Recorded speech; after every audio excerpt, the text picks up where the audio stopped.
Hello everyone, Dr. Suneel Dhand, internal medicine physician. Welcome to another video.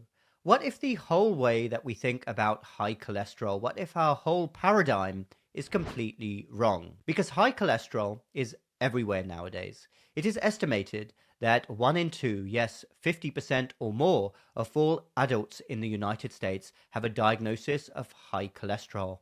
And this is something which is being repeated across the Western world. And we have to ask ourselves, why do people have this diagnosis? Why 100 years ago was it not a thing? And there are many people who would say that, well, people are living longer now because of medications like statins and other chronic disease medications. And I would really debate that. I disagree. I think there are lots of reasons why people are living longer nowadays compared to 100 years ago, like improved child mortality rates, like the fact that we have antibiotics so people don't die of simple infections, like the fact that we don't routinely march millions of young men off to war to go and fight and die for a cause that they barely understand. Thankfully, that's not happening routinely nowadays, but think about how all of those factors greatly reduced life expectancy for most of human history. And of course, we know that the diagnosis of high cholesterol nowadays invariably leads to a statin prescription. These medications are dished out like candy, and they are the biggest blockbuster drug of all time. Statins over the last few decades have brought in hundreds of billions of dollars in revenue, more than the entire GDP of whole countries. And one of the biggest selling statins is atorvastatin or Lipitor. You've probably heard of that. But these medications are seen as a savior by so many within the medical establishment to the problem of high cholesterol. And why is high cholesterol such a problem? Why did people not even talk about it 70 or 80 years ago? Because the truth is that even 100 years ago, if you lived past a certain age, you actually had more chance of being healthier and living longer than you do today. And that's for a number of reasons, including the explosion of so many chronic diseases today that didn't exist 100 years ago. So let me explain to you why I believe we have completely the wrong philosophy towards treating hypercholesterolemia or hyperlipidemia. And that is because the LDL, quote unquote, bad cholesterol, that's the low density cholesterol, is not simply a number that needs to be fixed. The actual problem is upstream from there. Three processes that I would like to share with you that the medical profession largely ignores. They barely talk about it, but these are the core concepts to what causes high cholesterol, causes other problems as well, like diabetes, but let's stick with high cholesterol. Number one, de novo lipogenesis. This is the process by which excess carbohydrates, and that includes sugars, are converted into lipid molecules, i.e. fat.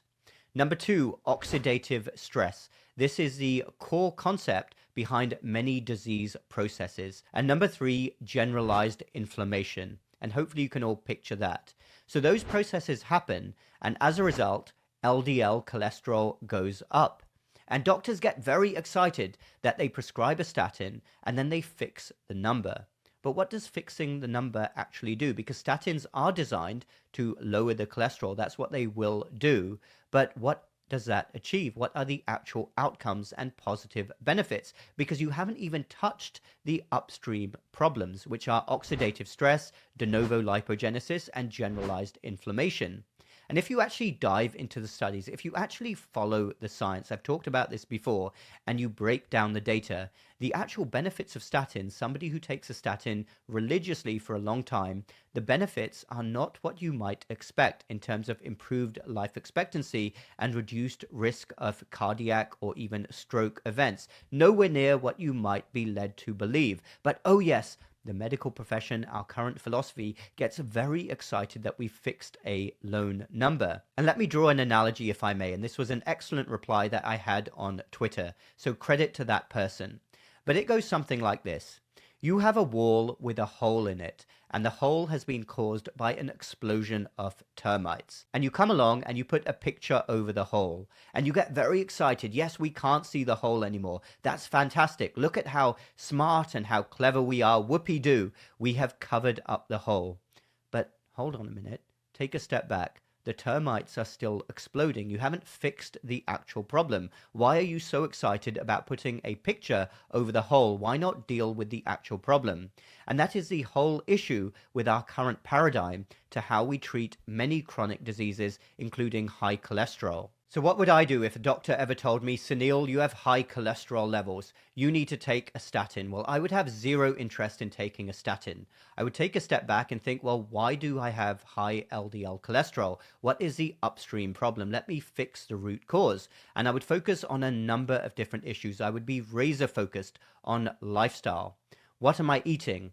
Am I eating a clean, natural, real food diet? Low in ultra-processed foods, minimize sugars so that de novo lipogenesis cannot take place and the resulting oxidative stress and inflammation. But I don't want to sound like a broken record. I've talked enough about that. Number two, I would focus on exercise, cardio, but especially weight training, strength resistance training, which has a number of great anti-inflammatory benefits. And then I would focus on many other aspects of lifestyle, including adequate sleep, stress management, and yes, throw in a few awesome anti-inflammatory supplements like turmeric. But that's what I would be focused on, fixing the oxidative stress before I even contemplate taking a medication, which comes with a whole host of side effects and other drawbacks. I do not want to take a pill. And that is the whole problem with our medical philosophy. It's not emphasized enough. We get so excited about fixing numbers, putting band-aids on problems. We never deal with the root causes. We never deal with the upstream problem. And that's why chronic diseases keep on proliferating. Every year, we throw more and more medications at people, and everything keeps getting worse because we are focused on the wrong things and we are heading in the wrong direction. And we are eventually going to meet a tipping point where we collectively realize that we've been doing everything wrong. Our whole philosophy, our whole paradigm is misguided. And I believe that future generations, more enlightened generations, will really laugh at us when they look back and think, what were these people doing in the latter part of the 20th century and the first part of the 21st century? How were they thinking in such an odd way? They were never addressing the root cause of any problem. Thanks everyone for watching. Feel free to comment down below. Even if you disagree with me, that is fine. That is what open scientific debate is all about. Check out my Health Academy and my online program. Those links are down below. Hit the like button if you like this video and the bell button for more similar videos in the future. That really helps with the algorithm and getting these videos shared as widely as possible. We will speak again very soon.